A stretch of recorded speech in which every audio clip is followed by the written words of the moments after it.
नमस्कार दोस्तों, कैसे आप सभी लोग। उम्मीद है सभी स्वस्थ होंगे। टेट एस्पायरेंट में आपका स्वागत है। चलिए शुरू करते हैं। बुद्धि और बुद्धिलब्धि। आज हम बुद्धि और बुद्धिलब्धि के बारे में, ये हमारा 11वां वीडियो है। अगर आप चैनल पर नए हैं तो चैनल को सब्सक्राइब कर लीजिए और वीडियो को कर दीजिए लाइक। दूसरी बात, सबसे पसंदीदा और सबसे जो अच्छा कंटेंट है वो आपको यहीं मिलेगा। आप नोट्स डाउनलोड कर सकते हैं पीडीएफ फाइल से, साथ के साथ आप यहां से नोट्स को समझ भी सकते हैं। अगर आप चैनल पर पहली बार हैं तो वीडियो को अंत तक ज़रूर देखिएगा। ये आपको यकीन दिलाते हैं कि अंत तक वीडियो देखने के बाद आपको यकीन होगा कि नोट्स की हर एक लाइन कितनी सही है और कितनी सटीक है एग्ज़ाम को लेकर। दूसरा, इसके अंत में हम 30 प्रश्न करेंगे, 30 बहुविकल्पीय प्रश्न जो कि बुद्धि और बुद्धिलब्धि से ही होंगे। जितना कंटेंट पढ़ाएंगे उसमें से आपके प्रश्न भी होंगे, आप अपना स्कोर वहाँ पर चेक कर सकते हैं। तो चलिए शुरू करते हैं। तो सबसे पहला जो प्रश्न बनेगा, 1995 में हर्बर्ट स्पेंसर नाम याद कर लीजिए। हर्बर्ट स्पेंसर ने बुद्धि शब्द का प्रयोग किया था। तो प्रश्न ये बनेगा कि बुद्धि शब्द का प्रयोग सबसे पहले किसने किया था। तो हर्बर्ट स्पेंसर कब किया था? 1895 में। कब किया था? 1895 में। ये ध्यान रखना है। अगला चलते हैं। अगला है हमारा नेक्स्ट, बुद्धि को परिभाषित करने के लिए 1923 में मनोवैज्ञानिकों की अंतर्राष्ट्रीय परिषद की बैठक हुई। तो सबसे पहले बुद्धि की परिभाषा देने के लिए 1923 में सभी मनोवैज्ञानिक की जगह उन्होंने बैठक की, और बैठक के बाद भी एक सही और अच्छी बुद्धि की परिभाषा नहीं दी जा सकी। तो बुद्धि की यहाँ पर कुछ परिभाषा दी रखे हैं। तो चाहे आप सीटेट में हो या यूपीटेट में हो, बुद्धि की परिभाषा आपसे सीधे सीधे पूछी जाती है। तो जितने भी साइंटिस्ट, जितने भी मनोवैज्ञानिकों ने ये परिभाषाएं दी हैं वो यहाँ पर क्रमबद्ध तरीके से लिख ली गई हैं। तो आप इनको ज़रूर नोट करिएगा। आप सारी जितनी भी परिभाषाएं उनको नोट कर लीजिएगा, क्योंकि परिभाषा सीधे सीधे पेपर में दी होती है और पूछा जाता है ये किस मनोवैज्ञानिक ने दी है। तो सबसे पहली वाली बात करें तो सबसे पहले है मनोवैज्ञान बोरिंग के अनुसार बुद्धि परीक्षण को जो मापता है वह बुद्धि है। बुद्धि परीक्षण जो मापता है, मतलब जो टेस्ट में हम चेक करते हैं वही क्या है? बुद्धि है। ये किसने कहा? बोरिंग ने कहा, है ना। दूसरा है वैशलर के अनुसार अभिप्रेययुक्त करने, तर्कयुक्त चिंतन करने तथा पर्यावरण के छात्र प्रभावपूर्ण ढंग से व्यवहार करने की शक्ति व्यक्ति की संपूर्ण अथवा सार्वभौमिक क्षमता ही बुद्धि है। यानी अभिप्रेययुक्त करने, तर्कयुक्त चिंतन करने तथा पर्यावरण के छात्र प्रभावपूर्ण ढंग से व्यवहार करने की शक्ति ही व्यक्ति की संपूर्ण अथवा सार्वभौमिक क्षमता ही बुद्धि है।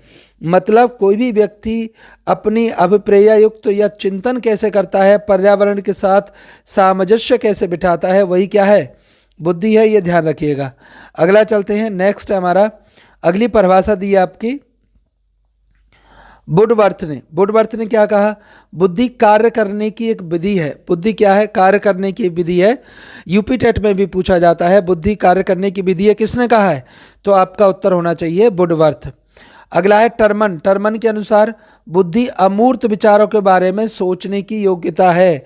जो हम अमूर्त विचार यानी जो काल्पनिक विचारों के बारे में सोचते हैं उसकी जो योग्यता है वही क्या है? वही बुद्धि है। रॉस के अनुसार नवीन परिभाषा से चेतन अनुकूलन ही बुद्धि है। नवीन परिभाषा से चेतन अनुकूलन ही बुद्धि है। जबकि थॉर्नडाइक के अनुसार गत अनुभवों से लाभ उठाने की योग्यता को क्या कहते हैं? हम बुद्धि कहते हैं। तो बुद्धि को अलग अलग रूप में परिभाषित किया है। हर एक परिभाषा को आप नोट कर लीजिए और इन्हें कंठस्थ कर लीजिए, क्योंकि अगर आप रिपीटेड देंगे तो वहाँ पर ये सीधे सीधे लिखी होती हैं। अब अगला आता है बुद्धि का स्वरूप। तो बुद्धि का स्वरूप कैसा होता है? बुद्धि हमारे किन किन स्वरूपों में काम करती है? तो सबसे पहला स्वरूप है सीखने की योग्यता। है ना। बुद्धि क्या है? सीखने की योग्यता है। जैसा कि यहाँ डियर वॉन ने लिखा है, बुद्धि सीखने या अनुभव से लाभ उठाने की क्षमता है। बुद्धि सीखने या अनुभव से लाभ उठाने की क्षमता है। मैं गारंटी देता हूँ इस तरह के नोट्स किसी के पास भी नहीं होंगे, आप जितने भी चैनल से पढ़ते हैं, ठीक है ना। तो इसको याद कर लीजिएगा, बुद्धि सीखने या अनुभव से लाभ उठाने की क्षमता। किसने कहा? डियर बॉर्न ने कहा। दूसरा है समस्या समाधान की योग्यता, ये भी बुद्धि की। रायबर्न के अनुसार बुद्धि वह शक्ति है जो हमें समस्याओं का समाधान करने और अपने उद्देश्यों को प्राप्त करने की क्षमता देती है। तो रायबर्न ने क्या कहा? बुद्धि क्या है? बुद्धि वो है जो हमें समस्याओं का समाधान करने और अपने उद्देश्यों को प्राप्त करने की क्षमता प्रदान करती है, उसे हम क्या कहेंगे? बुद्धि कहेंगे। अगला देखो, अमूर्त चिंतन की योग्यता। अमूर्त चिंतन की योग्यता भी किससे मिलती है? बुद्धि से मिलती है। जैसा कि टर्मन ने यहाँ लिखा है, एक व्यक्ति उसी अनुपात में बुद्धिमान होता है जितनी उसमें अमूर्त चिंतन की योग्यता होती है।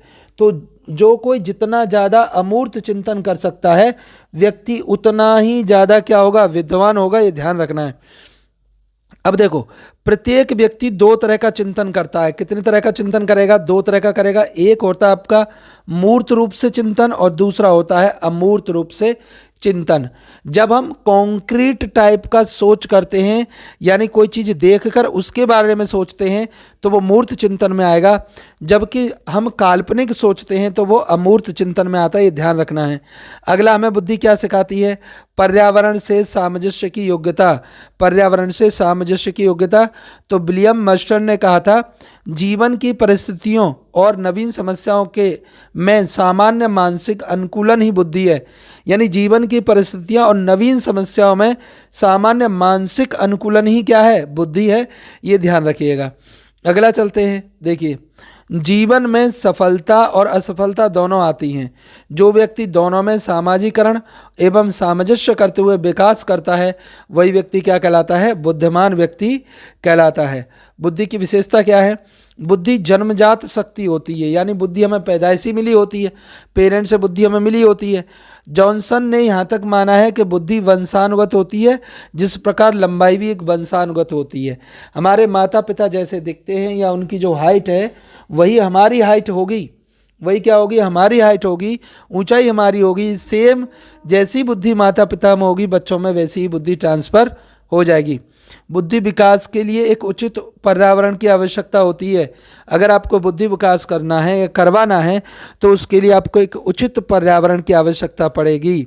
बुद्धि सीखने की योग्यता होती है। बुद्धि क्या होती है? सीखने की योग्यता होती है। अगर बुद्धि नहीं होगी तो आप सीख भी नहीं पाएंगे। तो बुद्धि क्या हमारे? सीखने की योग्यता है। आगे देखो, बुद्धि पर्यावरण से समायोजित करने की योग्यता है। बुद्धि के द्वारा हम पर्यावरण में समायोजन, एडजस्टमेंट कर सकते हैं, किस तरीके से हमें रहना है और किसके साथ कैसे रहना है। बुद्धि अमूर्त चिंतन की योग्यता है, यानी काल्पनिक शक्ति की योग्यता भी किससे मिलती है? हमें बुद्धि से मिलती है। हर एक पॉइंट अपने आप में क्वेश्चन है, ये समझ लीजिए। बुद्धि पूर्व अनुभव से ज्ञान एवं पूर्व अर्जित ज्ञान से लाभ उठाने की योग्यता को क्या कहते हैं? हम बुद्धि कहते हैं। बुद्धि पूर्व अनुभव से ज्ञान तथा पूर्व अर्जित ज्ञान से लाभ उठाने की योग्यता को क्या कहेंगे? बुद्धि कहेंगे। ये आपको ध्यान रखना है बुद्धि के बारे में। अगला देखिए, बुद्धि जन्मजात होती है, यानी जन्म से मिलेगी, ये तय है। जबकि ज्ञान कैसा होगा? ज्ञान अर्जित किया जाता है। तो बुद्धि और ज्ञान एक नहीं होते, ज्ञान अलग चीज होती है, बुद्धि अलग चीज होती है। बुद्धि जन्म से प्राप्त होती है, परंतु ज्ञान धीरे धीरे बढ़ता है। प्रिंटर ने क्या लिखा है? प्रिंटर यहाँ साइंटिस्ट का नाम है। प्रिंटर के अनुसार बुद्धि का विकास जन्म से लेकर किशोरावस्था और मध्यकाल तक होता है। कब तक होगा? जन्म से लेकर किशोरावस्था और मध्यकाल तक होता है। अगला है, नेक्स्ट क्या है? अगला देखिए, बुद्धि के प्रकार। बुद्धि कितने प्रकार की होती है? तो बुद्धि कई प्रकार की होती है। यहाँ हम किसके हिसाब से पढ़ेंगे? E.H. थॉर्नडाइक के हिसाब से। तो E.H. थॉर्नडाइक ने बताया था कि बुद्धि 3 प्रकार की होती है। कितने प्रकार की होती है बुद्धि? 3 प्रकार की होगी। पहली होगी सामाजिक। तो ड्राइवर के अनुसार सामाजिक बुद्धि वह बुद्धि का एक प्रकार है जो किसी व्यक्ति में अन्य व्यक्तियों एवं सामाजिक संबंधों को प्रति व्यवहार निहित रहता है। तो यहाँ पर सामाजिक बुद्धि, बुद्धि का एक प्रकार जो व्यक्ति में अन्य व्यक्तियों व सामाजिक संबंधों के प्रति व्यवहार में निहित रहता है, उसे हम क्या कहेंगे? सामाजिक बुद्धि कहेंगे। ध्यान रखना है। अगला हमारी दूसरी बुद्धि कौन सी होती है? अमूर्त बुद्धि। अमूर्त बुद्धि। तो इस बुद्धि का संबंध पुस्तक ज्ञान से है। किससे है? पुस्तक ज्ञान से है। इस तरह की बुद्धि दार्शनिकों में, कलाकारों में और कहानीकारों में अधिक होती है। यानी अमूर्त एब्स्ट्रैक्ट जो नॉलेज होती है वो दार्शनिक, कलाकार व कहानीकारकों में अधिक होती है, ध्यान रखना है। अगला है मूर्त, कॉन्क्रीट इंटेलिजेंस। कॉन्क्रीट इंटेलिजेंस, इस बुद्धि के सहारे व्यक्ति मूर्त अथवा ठोस वस्तुओं को महत्व समझ पाता है और इस प्रकार की बुद्धि इंजीनियर एवं कुशल कारीगर में अधिक होती है। किस में ज़्यादा होगी? इंजीनियर और कुशल कारीगर में अधिक होती है। आगे चलें, अगला है हमारा बुद्धि के सिद्धांत, थ्योरीज ऑफ इंटेलिजेंस। तो बुद्धि के कौन कौन से सिद्धांत हैं? पहला सिद्धांत है एक कारक सिद्धांत, बुद्धि का एक कारक सिद्धांत, जिसे यूनिटरी या मोनार्किक थ्योरी कहते हैं। यूनिटरी या मोनार्किक थ्योरी कहेंगे। यह सबसे पुराना सिद्धांत है। अब आपसे यूपी टेट में पूछा जाता है सबसे पुराना सिद्धांत कौन सा है बुद्धि का? तो एक कारक सिद्धांत है। इस सिद्धांत के अनुसार बुद्धि केवल एक बौद्धिक क्षमता सम्मिलित होती है जो सभी प्रक्रियाओं में विद्यमान होती है। मतलब क्षमता केवल एक होगी और वो सभी प्रक्रियाओं में पूर्ण रूप से विद्यमान होगी। परंतु हमने देखा है कि विज्ञान विषय में निपुण अभ्यर्थी सामाजिक शास्त्र में योग्य नहीं बन पाता है। इससे निष्कर्ष निकलता है कि बुद्धि मात्र एक कारक नहीं होती है। तो एक कारक जो सिद्धांत था वो फेल होने वाला है यहाँ पर, क्योंकि यहाँ पर अलग अलग बच्चे में अलग अलग तरह की बुद्धि पाई जाती है। अगला चलें, दूसरा सिद्धांत क्या है? दूसरा सिद्धांत है द्विकारक सिद्धांत। कौन सा सिद्धांत है? द्विकारक सिद्धांत मोस्ट इंपोर्टेंट में आता है, मोस्ट इंपोर्टेंट में आएगा। इस सिद्धांत का प्रतिपादन किसने किया था? स्पीयरमैन ने किया था 1904 में। किसने किया था? स्पीयरमैन ने किया था 1904 में। और इनके हिसाब से दो तरह की बुद्धि होती है, एक जनरल फैक्टर और एक स्पेसिफिक फैक्टर। जनरल फैक्टर को जी लिखा इन्होंने, स्पेसिफिक फैक्टर को लिखा एफ। तो ये किसने दिया? स्पीयरमैन ने। दो तरह की बुद्धि, जनरल फैक्टर और स्पेसिफिक फैक्टर। अगला है बहुकारक सिद्धांत। बहुकारक सिद्धांत अमेरिकी व मनोवैज्ञानिक थॉर्नडाइक ने 1926 में बहुतत्व सिद्धांत प्रस्तुत किया। इस सिद्धांत के अनुसार व्यक्ति में कोई भी विशिष्ट मानसिक क्षमता नहीं होती है, सभी बुद्धि समान होती हैं। कोई भी विशिष्ट मानसिक क्षमता इन्हीं के हिसाब से नहीं होती है। तो थॉर्नडाइक ने सामान्य तत्वों के कुछ मूल तत्व भी बताए, जैसे दिशात्मक योग्यता, तर्क योग्यता, भाषण योग्यता, आंकिक योग्यता, स्मरण शक्ति और शाब्दिक योग्यता। ये सब किसके उदाहरण हैं? बुद्धि के उदाहरण हैं। बुद्धि के मूल्य तत्व क्या हैं? दिशानात्मक योग्यता होनी चाहिए, तर्क योग्यता, भाषण, आंकिक, स्मरण और शाब्दिक योग्यता उसमें निहित होनी चाहिए, ये ध्यान रखना है। अगला है हमारा समूह कारक। ये चौथा सिद्धांत है, समूह कारक या तत्व बुद्धि, तत्व सिद्धांत, ग्रुप फैक्टर थ्योरी। यह किसने दिया था? थर्स्टन ने दिया था। साइंटिस्ट का ध्यान रखिएगा, थर्स्टन ने दिया था। तो उनके अनुसार कुछ मानसिक क्रियाओं में एक प्रमुख तत्व सामान्य रूप से विद्वान होता है और उन क्रियाओं को मनोवैज्ञानिक तथा क्रियात्मक एकता प्रदान करता है। मतलब सभी मानसिक क्रियाओं में एक तत्व क्या होगा? समान रूप से फैला हुआ होगा, यानी वो सभी में होगा, ये ध्यान रखना है। अगला चलें, देखो मानसिक क्रियाओं को कई समूह होते हैं, उनमें से अपना एक प्रमुख तत्व होता है, जैसे मौखिक तत्व, स्थान संबंधित तत्व, अंक संबंधित तत्व, स्मृति तत्व, शाब्दिक प्रवाह तत्व, निगमन तत्व। और दूसरा कौन सा आएगा हमारा? अगला है निगमन के बाद आगमन तर्क तत्व, प्रत्यक्षीकरण संबंधी तत्व, समस्या समाधान योग्यता संबंधी तत्व। तो ये क्या है? ये सारे के सारे बुद्धि के निम्नवत तत्व हैं जिनसे बुद्धि हमारी काम करती है। ठीक है, आगे चलते हैं। अब यहाँ से हम देखेंगे प्रश्न। तो हमें टोटल 30 प्रश्न करने हैं। इसमें 30 प्रश्न के आप कितने आंसर सही दे पाते हैं आप हमें कमेंट सेक्शन में बताइएगा। चलिए शुरुआत करते हैं। तो पहला है बुद्धि शब्द का सर्वप्रथम प्रयोग किसने किया? तो इसका सही उत्तर कौन सा हो जाएगा? सही उत्तर कौन सा होगा हमारा? Harvard Spencer. किसने किया? हार्वर्ड स्पेंसर ने किया था, ये ध्यान रखना है। अगला प्रश्न संख्या 2, बुद्धि को परिभाषित करने के लिए मनोवैज्ञानिकों की अंतर्राष्ट्रीय परिषद की बैठक कब हुई? मतलब अंतर्राष्ट्रीय स्तर पर मनोवैज्ञानिकों की जो बैठक हुई वो हुई 1923 में। कब हुई? 1923 में हुई, ये ध्यान रखना है। अगला प्रश्न संख्या 3, बुद्धि परीक्षण जो मापता है वही बुद्धि है, ये किसने कहा है? मैंने क्या कहा था? यूपी टेट में इस तरीके के क्वेश्चन आते हैं। तो बुद्धि परीक्षण जो मापता है वही बुद्धि है, किसने कहा है? बोरिंग ने कहा है। किसने कहा? बोरिंग ने कहा है, ध्यान रखना है। अगला चलते हैं, अब प्रेरित करने अभिप्रेरित करने, तर्कयुक्त चिंतन करने तथा पर्यावरण से प्रभावपूर्ण व्यवहार करने की क्षमता ही बुद्धि है। अभिप्रेरित करने, तर्कयुक्त चिंतन करने तथा पर्यावरण से प्रभावपूर्ण व्यवहार करने की क्षमता ही बुद्धि है। और ये कथन किसका है? ये कथन है महान व्यक्ति वेस्लर का, है ना, वेस्लर का ये कथन है। आगे चलें, प्रश्न संख्या 5। बुद्धि कार्य करने की एक विधि है, किसने कहा? बुद्धि कार्य करने की विधि है, किसने कहा है? तो इसका सही उत्तर हो जाएगा आपका वुडवर्थ।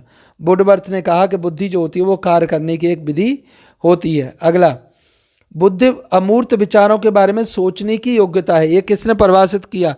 बुद्धि अमूर्त विचारों के बारे में सोचने की योग्यता है, तो ये किसने किया? ये किया है टर्मन ने। किसने किया है? टर्मन ने किया है, ध्यान रखना है। अगला चलते हैं, प्रश्न संख्या 7। नवीन परिस्थितियों में चेतन अनुकूलन ही बुद्धि है। नवीन परिस्थितियों में चेतन अनुकूलन ही बुद्धि है, किसने कहा है? तो इसका सही उत्तर हो जाएगा आपका रॉस। पहला वाला उत्तर सही है इसका, रॉस। किसने कहा है? रॉस ने कहा है, ध्यान रखना है। अगला चलें, अगला है गत अनुभवों से लाभ उठाने की योग्यता को ही बुद्धि कहते हैं। गत अनुभवों से लाभ उठाने की योग्यता को क्या कहेंगे? बुद्धि कहेंगे, ये ध्यान रखना है। तो इसमें ये किसने कहा है? ये किसने कहा है? तो इसका जो सही उत्तर होगा वो होगा हमारा थॉर्नडाइक। क्या होगा? थॉर्नडाइक होगा, ये ध्यान रखना है। अगला प्रश्न संख्या 9। बुद्धि को सीखने की योग्यता किसने कहा? बुद्धि को सीखने की योग्यता किसने कहा है? तो इसका जो सही उत्तर है वो है डियरबॉर्न। किसने कहा? डियरबॉर्न ने कहा है। अगला 10 नंबर, समस्या समाधान की शक्ति के रूप में बुद्धि को किसने माना है? समस्या समाधान की शक्ति क्या है? बुद्धि है। और ये बात किसने मानी है, ये आपको बताना है। तो इसका सही उत्तर हो जाएगा पहला वाला, रायबर्न। किसने माना है? रायबर्न ने माना, ध्यान रखना। अगला 11, पर्यावरण से सामंजस्य करने की योग्यता को बुद्धि कहा गया है। पर्यावरण से सामंजस्य स्थापित करने की योग्यता को क्या करें? बुद्धि कह रहे हैं। और ये किसने दिए? विलियम स्टर्न ने। किसने कहा? ये विलियम स्टर्न ने कहा है, ध्यान रखना। बुद्धि मुख्य रूप से क्या होती है? बताओ, बुद्धि मुख्य रूप से क्या होती है? तो इसका सही उत्तर हो जाएगा आपका जन्मजात होती है। बुद्धि कैसी होती है? हमारे अंदर जन्मजात होती है, जबकि ज्ञान को हम क्या करते हैं? अर्जित करते हैं। अगला है, बुद्धि के विकास के लिए क्या आवश्यक है? बुद्धि के विकास के लिए क्या आवश्यक है? धन, उचित पर्यावरण, शक्ति या पद? तो इसका बी वाला जो उत्तर है वो एकदम सही हो जाएगा। क्या चाहिए? उचित पर्यावरण होना चाहिए। बुद्धि का संबंध किससे है? बुद्धि का संबंध किससे है?